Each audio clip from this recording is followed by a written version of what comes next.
Yasas, Kalispera. Yeah. I'm here to talk to you about our experience at a product that we run at Adobe and how we are optimizing the resource usage in Kubernetes, specifically focusing on Java.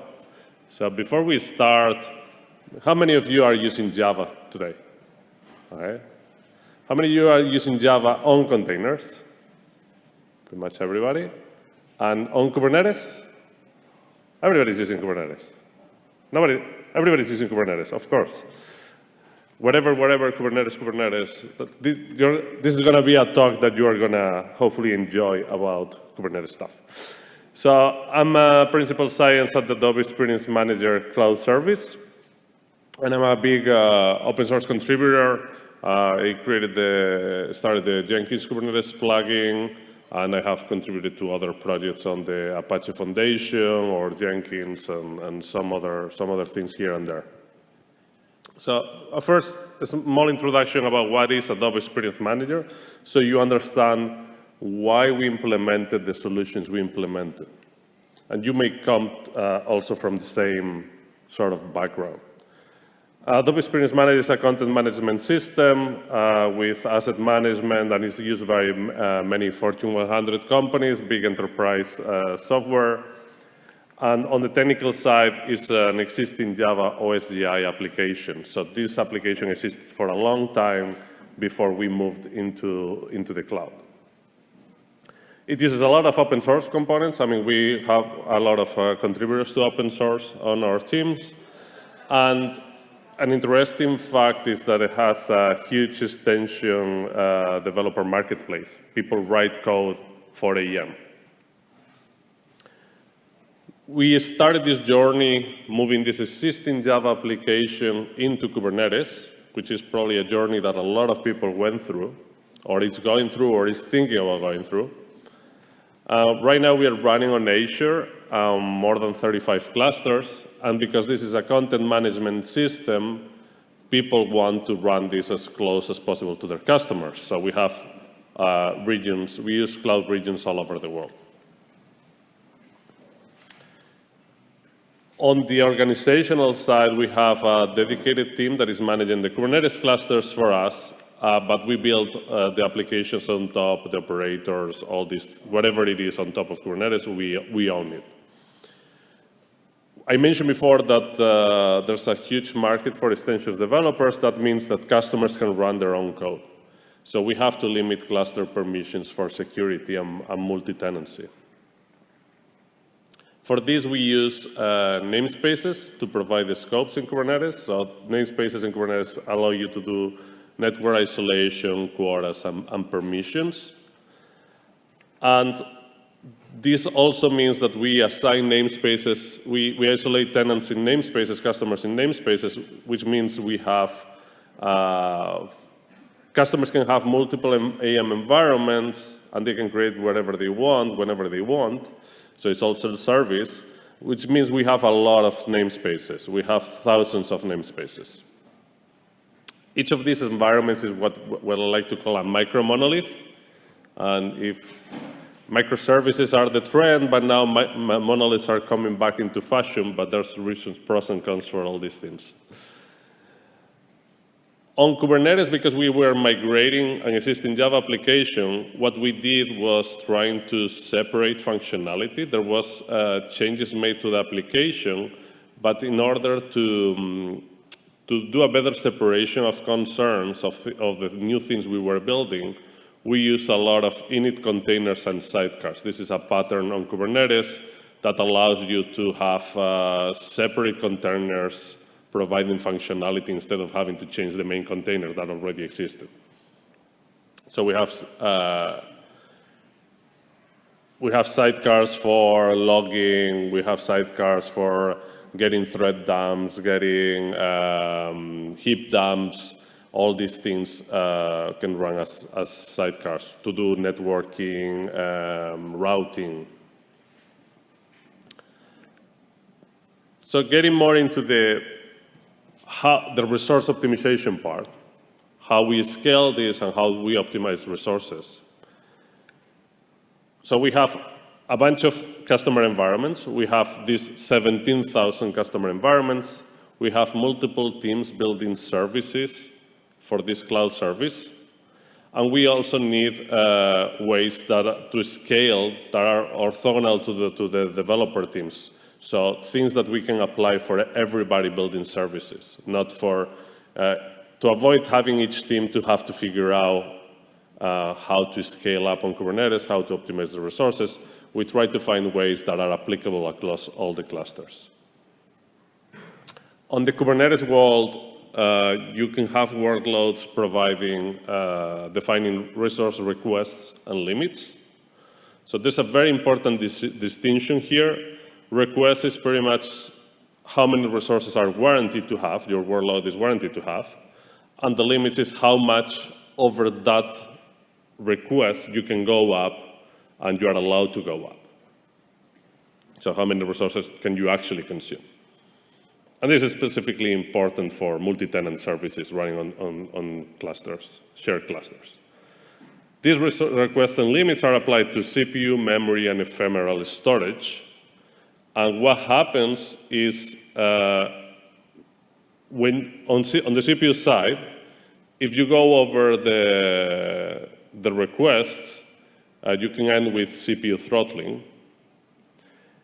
On the memory side, the limit is enforced. So if you go over the memory limit, your process is going to get killed by the kernel. And on the ephemeral storage part, the limit is enforced also. And if you go over the amount of storage that you use, your pod in Kubernetes is going to be evicted from that node and placed somewhere else. So basically, it's restarted somewhere else in the cluster. What does this mean to Java applications on Kubernetes? So let's try and go a small quiz. Maybe not that small. And for this quiz, some assumptions, and we'll see later why. So assume that we're talking about Java 11 or higher, because nobody's running Java 8, right? Nobody. It's out of support for a long time now. Assume that this Java application is going to be 4 gigs of memory or more, and 2 or more CPUs, okay? You'll understand this later. And you can go here, scan the QR, and we'll start with the quiz. Let's see. Here. Yes.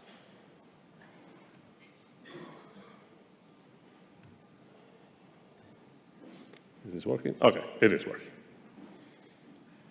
So we're going to give you some time. Remember, assume it's a reasonably sized Java application with a reasonably modern JDK.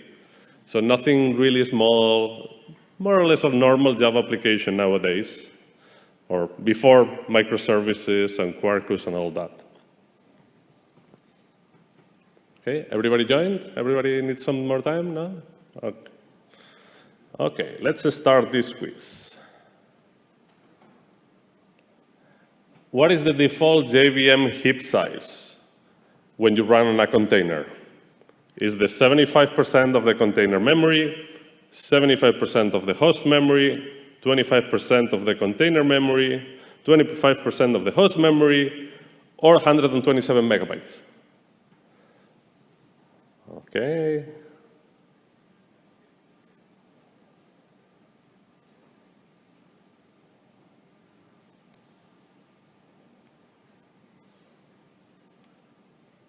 Four seconds. There we go.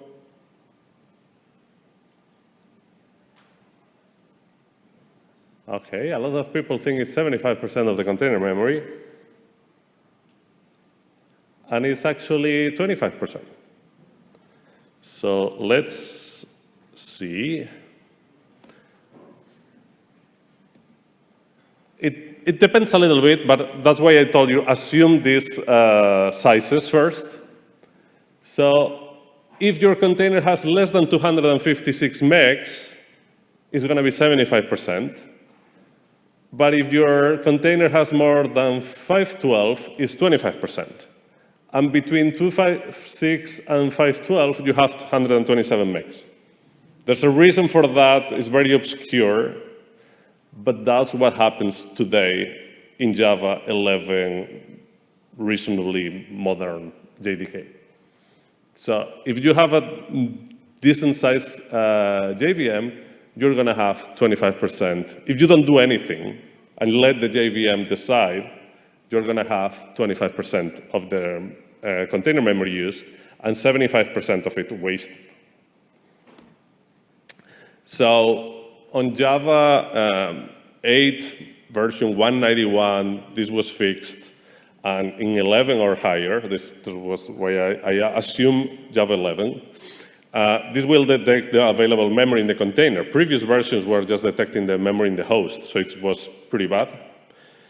And it uses the container memory limits. So there's no guarantee that the physical memory is going to be available, because you can overbook nodes in Kubernetes based on the limits. So if you say, my container is going to have 1 gig request and 20 gigs limit, the JVM is going to take that 20 gigs limit and do the numbers. So first advice is do not trust the JVM ergonomics. You should always configure the amount, the heap size with this initial RAM percentage and max RAM percentage, where you can say what percentage of RAM of the container memory you want to use. Do not use the min RAM percentage, because that's a very confusing one. It does something else totally. It's not what the name says, or as you can assume it does. Typically in Java applications, you can use up to 75% of the container memory for the heap. That's the number we use. Unless you have a lot of off-heap memory.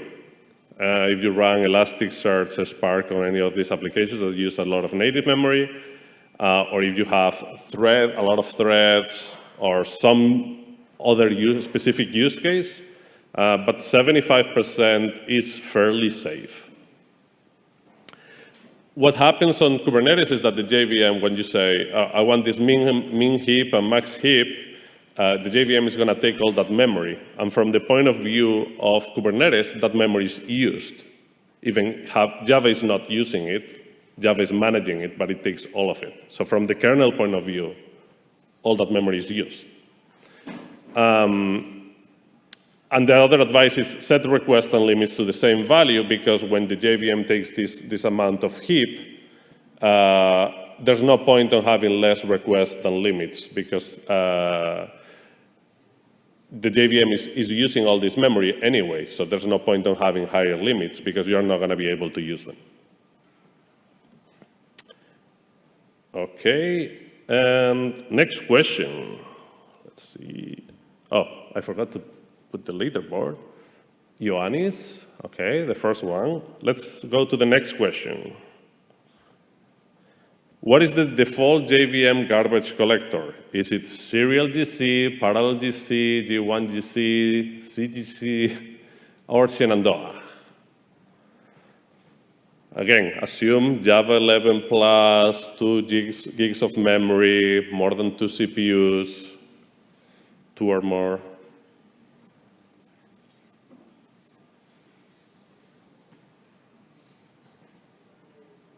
I can see here what people are voting.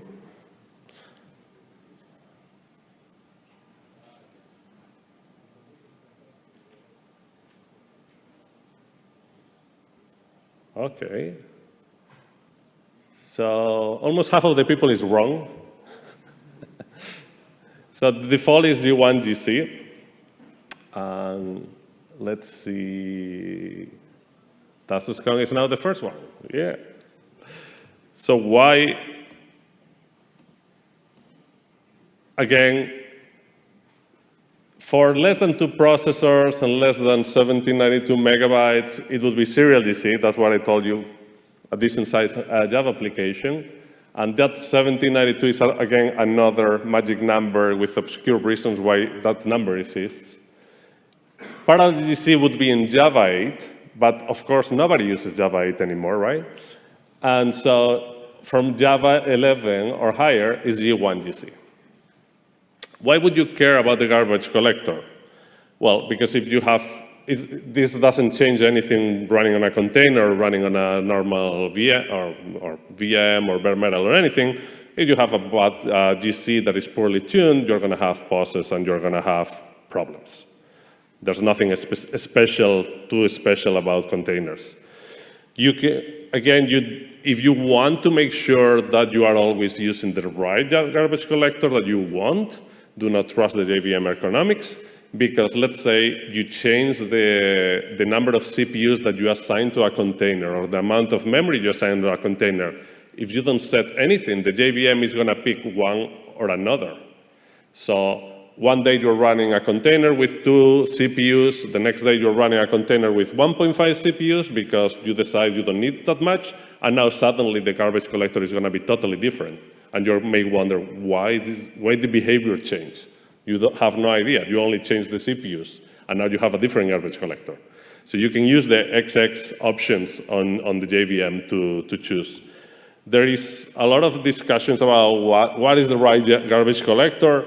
I'm just going to leave here some recommendations from Microsoft. Some other people have other recommendations, but basically is different types of workloads require, or some garbage collectors are optimized to some types of workloads. Specifically, if you only have, the serial collector, the serial garbage collector is good when you have small heaps and single core machines, single core workloads, and then you don't want to spin out the parallel one, and I'll show you later why.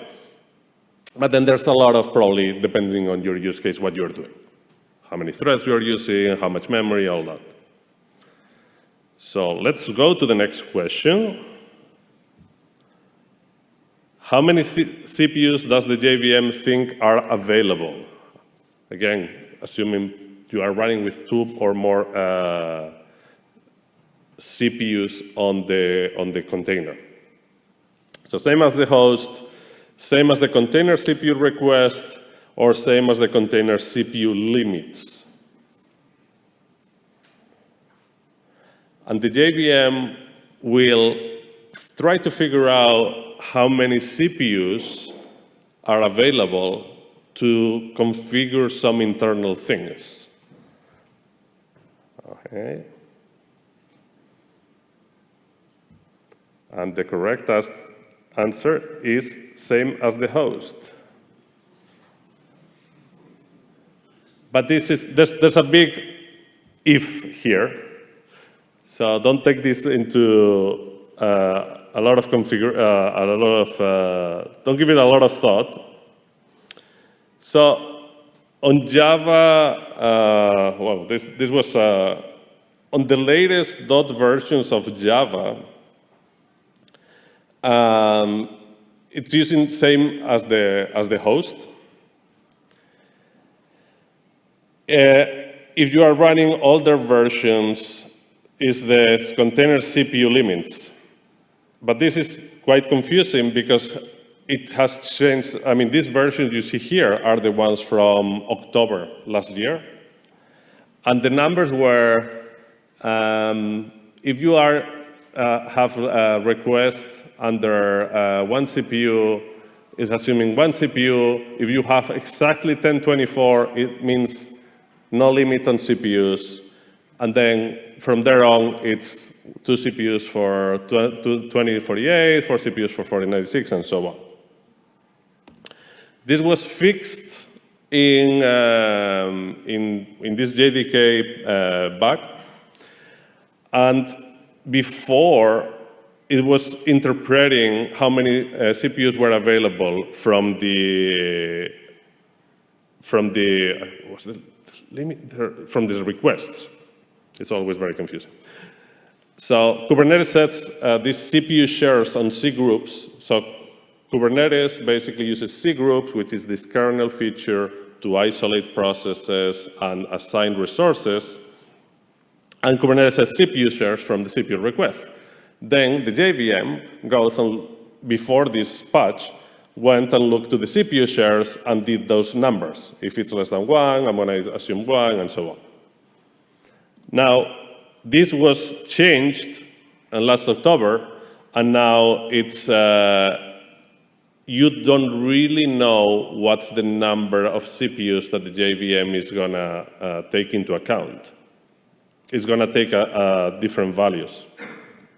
So again, do not trust the JVM ergonomics. Configure how many CPUs you want the JVM to have into account with active processor count, XX active processor count. And this means how big the thread pools are. That's one of the big ones, or what garbage collector to be used. Those are the type of things that the JVM is going to look at the CPUs. So if the JVM thinks, oh, I have 64 CPUs, your thread pools are going to be huge. But then you're going to be using a lot of memory for those thread pools. So that's the problem there. If you run with smaller VMs, you're not going to notice this so much if you have an 8-core, 16-core. But when you run on a 128-core machine, you're going to have issues because Java is going to think, oh, I have so many CPUs, so I'm going to start all this. I'm going to size the pools differently, way bigger. OK. So next question. This is a long one. In a host with 32 CPUs and 2 JVMs with each 8 CPU requests and 16 CPU limits, how much CPU can each use if both are as busy as possible? So you have 2 JVMs using as much memory, as much CPU as possible. They both have the same 8 CPU requests, 16 CPU limits. Can they both, can each of them use 100% of the CPU? Can each of them use 50, 75, 25? What's the number? So this means how is the CPU split across 2 JVMs that are running on containers with the same requests and limits? But the limits is half of the host memory. Okay, so this is they can only use 50%. So me is winning here. Okay, no. Did I get it? Okay, so the answer is 50 because you are limited on the CPU limits on Kubernetes. So no matter how many CPU requests you have, you can always go up to the limit that that you set in Kubernetes. If you set the limit to 16 CPUs and you only have 32 CPUs, and you have 32 CPUs in the host, each of them can only use 50% of the host CPU. If one of them is not busy, the other one cannot go over 16 CPUs. So you are constraining the one JVM even if the other one is not busy. So you are wasting CPU cycles.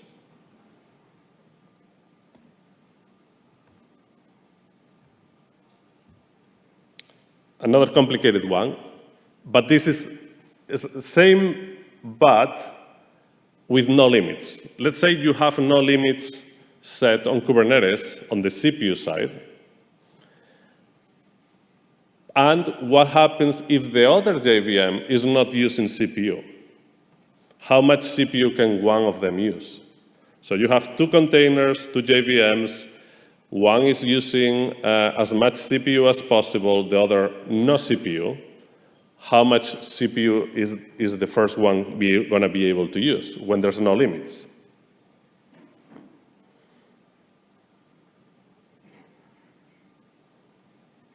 And the requests are 8.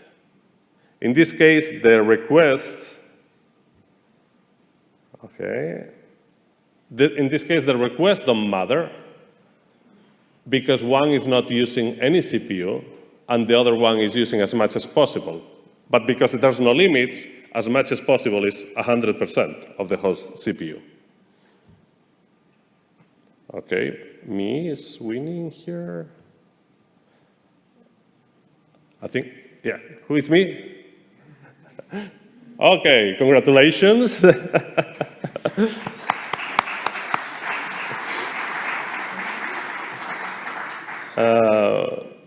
There's a lot to chew in here. So what happens with CPU requests on Kubernetes? CPUs is used only for scheduling and are a relative weight. So it's not really the number of CPUs that you can use. Let's say you have 32 CPUs in a host. You say, OK, I want this container to have 16 CPUs. You can fit 2 containers on that host. If you say, I want this container to have 32 CPUs, you can only fit 1 container, and so on. This is for the scheduling part. If you say, I want 34 CPUs, your container is not going to be scheduled because there's no node with 32 CPUs, 34 CPUs.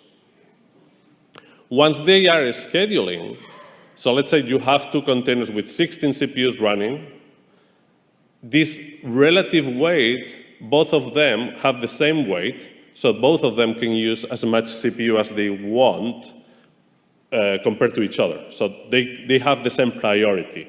So they're going to get 50% of the CPU if they use it. If you have 1 container in a node, you have 1 container with 8 CPUs requested and another with 16 CPUs requested, the 16 CPU container is going to get twice as much CPU as the other one. So this is just based on the request and how the time gets split in the kernel between the 2 containers, the 2 processes.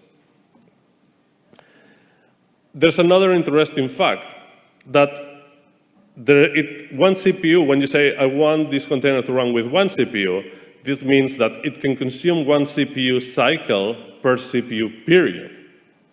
So even if you say, well, this is a bit what I explained, even if you just say, oh, I want these 2 containers to use 0.1 CPU, and you only have 2 containers requesting 0.1 CPU in one node, both are going to be able to use 50% of the CPU of that node, 16 CPUs, whatever number it is.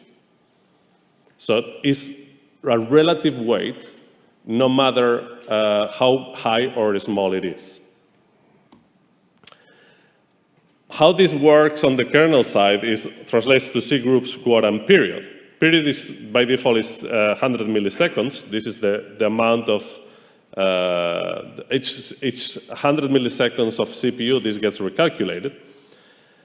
And the limit in Kubernetes is the number of CPU cycles that you can use in that period. If you use more than 100 milliseconds of CPU during a 100 millisecond period, your container gets throttled. And you may ask, why I'm going to use more than 100 milliseconds if the period is 100 milliseconds? And this is another way of seeing it. If I say one container has 500M is half CPU, I'm going to get 50 milliseconds of time in the 100 milliseconds period. If I say 1 CPU or 1,000M, which is the equivalent of 1 CPU, it means I'm going to get 100 milliseconds of time in a 100 millisecond period. For Java, this is challenging because Java is multi-threaded, very multi-threaded. So when you request 1 CPU, that means you get 100 milliseconds time in a 100 milliseconds period. But if you have 4 threads, you can consume this time, CPU time, in a quarter, in 25 milliseconds. And you can be throttled for the other 75 milliseconds.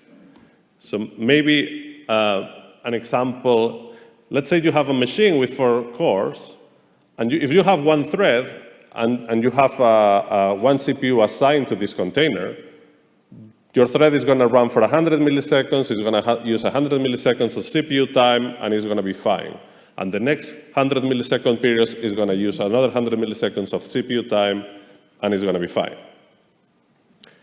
But when you have 4 threads in different, using different cores, now you, in 25% of the time, you're going to be using all your time.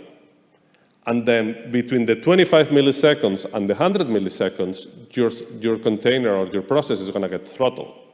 It's not going to do anything. And this is typically seen in web applications where people are receiving a lot of requests and you're doing multi-threaded, and if you don't have set up the request and the limits right, what you're going to see is that, oh, I'm getting a request, and now suddenly there's nothing happening. That my response time is very high because I'm using a lot of CPU each cycle at the beginning of the cycle. When I'm allowed, but I'm consuming it too quickly, and then for the rest of the 100 milliseconds, I'm doing nothing. So my request, I cannot respond to that request, and so on in each cycle.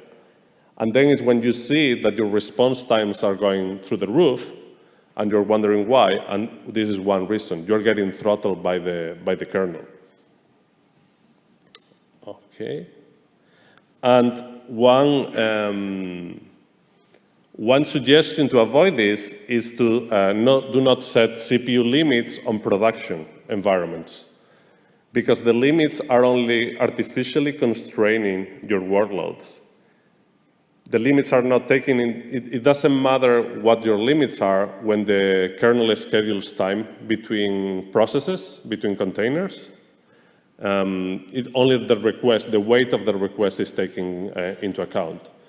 Limits are interesting when you're doing development environments or QA environments where you want to say, I want to artificially constrain this workload to have this specific amount of CPU, because in production, I'm only guaranteed to have this CPU. And then you want to test with that warranty. In production, if you have one node with different containers, different processes, you don't care if one uses more. If a bunch of them are idle, you don't care if the other ones are using all the CPU. So because that's handled at the request level. There's 3 main ways on Kubernetes to scale up your workloads. And this is not just related to Java, but general Kubernetes. So one of them is the cluster autoscaler, which is automatically increase or reduce the cluster size. The other one is the horizontal pod autoscaler and the vertical pod autoscaler. The cluster autoscaler is something that nowadays, if you run on the cloud, unless you are running Kubernetes on bare metal, everybody has this enabled. Basically, you want the more requests you have for CPU or for memory. If you don't have enough nodes, you want to have more nodes started, more VMs, more whatever. You want to also allow some room for spikes. You don't want to run at 100% all the time. You want to leave some room, so if you need to start more pods, you can have the time to start new VMs to join the cluster before you're running out of space. You can have multiple scale sets and in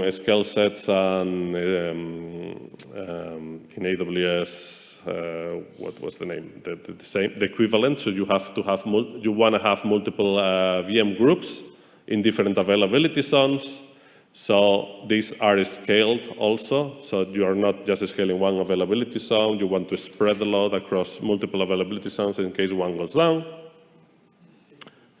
And then at the scale, well, one issue we had, it was easy to, when you're running at a bigger scale, it's easy to cause a denial of service when you're starting many VMs at the same time in the number of hundreds and so on.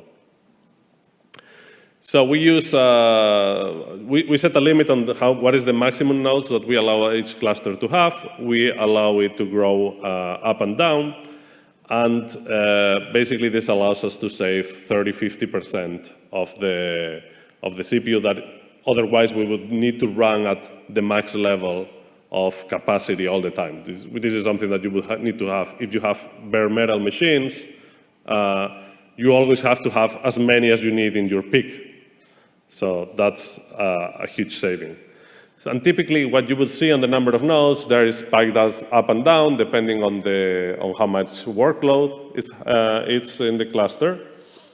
And when you have bugs, you will notice things like this, right? There's a point where Kubernetes goes crazy, thinks that, oh, I need a lot of nodes. It goes up to the max number of nodes, and it stays there until somebody notices, fixes the problem, and then it goes back to normal again. So that's what I was saying, denial of service when sometimes things go crazy. The other autoscaler in Kubernetes is the vertical pod autoscaler, which means increasing and decreasing the resources for each pod. So you don't create more pods, more containers, but you change the amount of memory and CPU on each container. This is, until recently, this required restarts of pods. If you install Kubernetes today, it requires restart of pods. You can say, I want to restart them as soon as possible, or I want to wait until they die or something. This was just implemented currently on the master branch of Kubernetes. So in the next versions, this is not going to be necessary to do the restart of pods. It's interesting for Java because it allows you to add more memory and more CPU. And Java works better with having bigger pods, bigger containers than many smaller ones.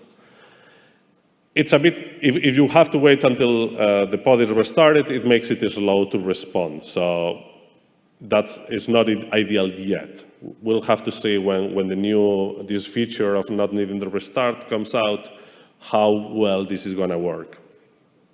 And if you, by default, if you set it to auto, your pods are going to be automatically restarted, and this may be a problem also, depending on how resilient your workload is to restarts.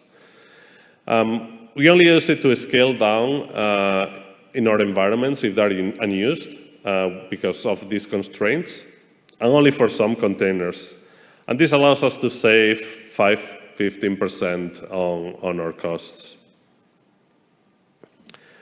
And the last one is the horizontal pod autoscaler, which is basically I need more pods, more containers when the requests go up, so I create more pods. So you can set it up to scale up on CPU or HTTP requests or any external metric. We use CPU and HTTP requests.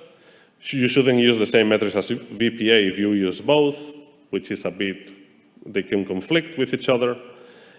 If you do CPU autoscaling, this could be a bit problematic because maybe sometimes when we have these cases where CPU spikes, you create more pods because there's some tasks running, you create more pods. Those pods also run those tasks. They also spike, and they keep going and scaling up like crazy. So you can always set a limit. And this creates a cascading effect. And on our case, we also need to warm up the pods on a startup, so it takes a while to start new pods, new containers. We use RPM autoscaling, so the more requests we get, the more pods we start. And as long as customers don't have very expensive requests, this is fine. Because if you have one request that takes a while to do a response or it uses a lot of CPU, this is not going to be well suited. But HPA is probably going to be saving you a lot of money, whereas it's like 50 to 75% of savings because we don't run a full scale again all the time. So we run 2 pods across availability zones for resilience, and then when we have many requests, we grow up the number of pods. And this is how things look like. You get more requests.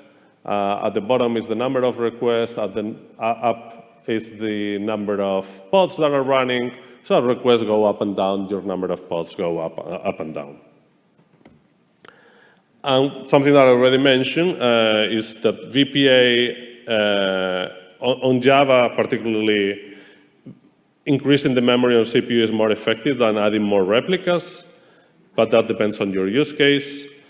And you are always going to need at least 2 replicas for high availability, 2 or 3, depending on your use case. So it's a balance that you need to have. So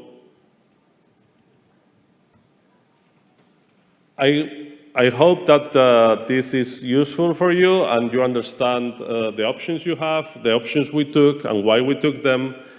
So you have, from the JVM, you have options to tune in the CPU, the memory, garbage collector, and so on, things that already existed before and that are a little bit different for Kubernetes and container workloads.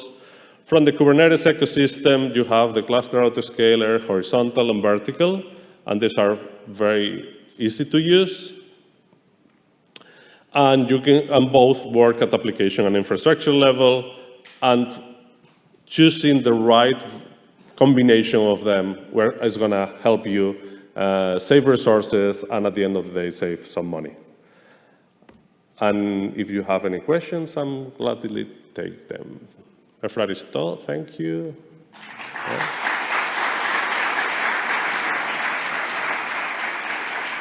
Yes.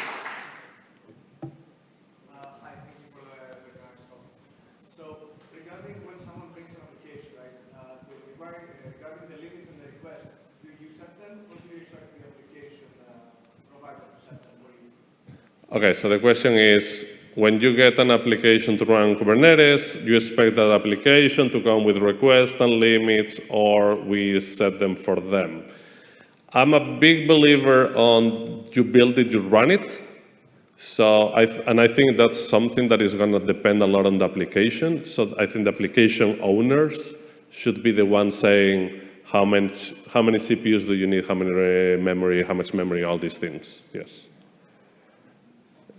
They'll give you the mic. Yeah. Thanks. And a follow-up question.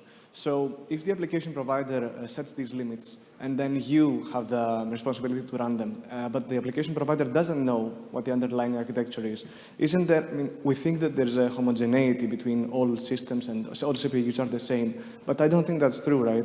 So if the profiling is done on one kind of CPU and then you run it on another, do these requests and limits still hold? I'm not sure I understand the question. So you're saying if these limits don't hold, or if they get changed or something, or? So the application provider, let's say, they have run their profiling and they have found that their application requires that much CPU, that much memory on the system that they did the profiling on. But then you run it on another system. Yes. You shouldn't be profiling in a system and running in another system. The teams have, in our case, the teams that build application have access to the production metrics, and they look at that to make decisions. It's not like, oh, I tested this on my machine, and it needs so much memory, and now I'm running it somewhere else, and it's broken or whatever. We get our information from the metrics in production. Obviously, there's always changes to be made or new functionality or whatever, and they can adjust to those. Okay, thank you. I think that hand was there before over there. Sorry.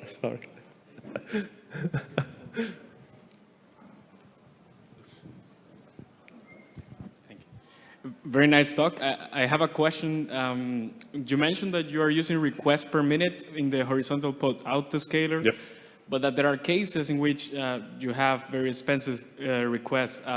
Do you have any other alternatives that we could use rather than requests per minute in that case? No.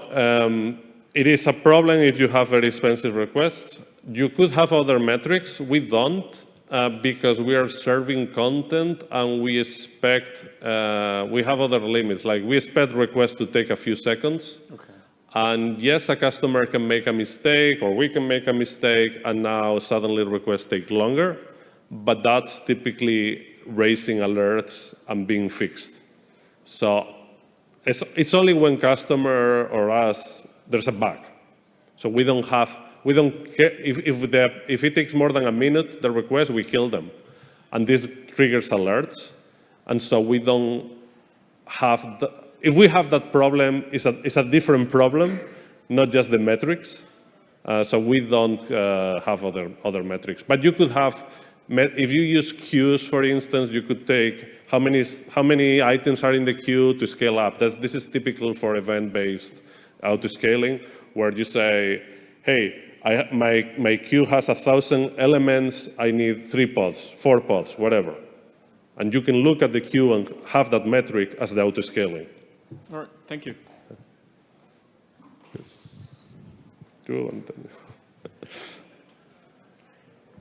Hi. Of course, on the nodes, there isn't just applications, right? There is, for example, the kubelets. So my question is regarding during these scaling activities, or for example, if applications, you ran some pods without CPU limits, did you ever run into issues where it actually interfered with, in a way that, for example, didn't leave enough resources for the kubelet, and so it might have caused it to crash or something? The answer is yes. There is other stuff running on the nodes. You have all the Kubernetes elements. You have the node-specific elements. Then there's also VM, OS-level stuff. So when you have a 32 CPU machine, you don't get 32 CPUs. There's always an overhead, and it can be a problem. And yeah, we have issues. People are requesting 32 CPUs on 32 machines or something like that, and those pods never get, they're never run because there's never 32 CPUs, even though the VM has 32 CPUs. There are never 32 CPUs available, yeah. Yeah, but what happens is, what can happen is, let's say, for example, they set the request to, I don't know, 15, but they set the limit to 32. And then the application is scheduled because there are 15, right? But then it reaches that 32, and the kubelet, for example, is throttled, and the node hangs, etc. So what do you guys do to prevent from that scenario? To prevent applications from taking CPU from OS level and other things. Yeah, from not leaving enough resources for the kubelet. Yeah, they are at a different priority. You can set priorities in Kubernetes, and you can also at the OS level. So you never use the CPUs that would be used for OS or Kubernetes level workloads. All right, so is that a special configuration that you guys customize, or is it by default? Probably if you run on a Kubernetes provided by a cloud, this is going to be set for you because they don't want you to crash it.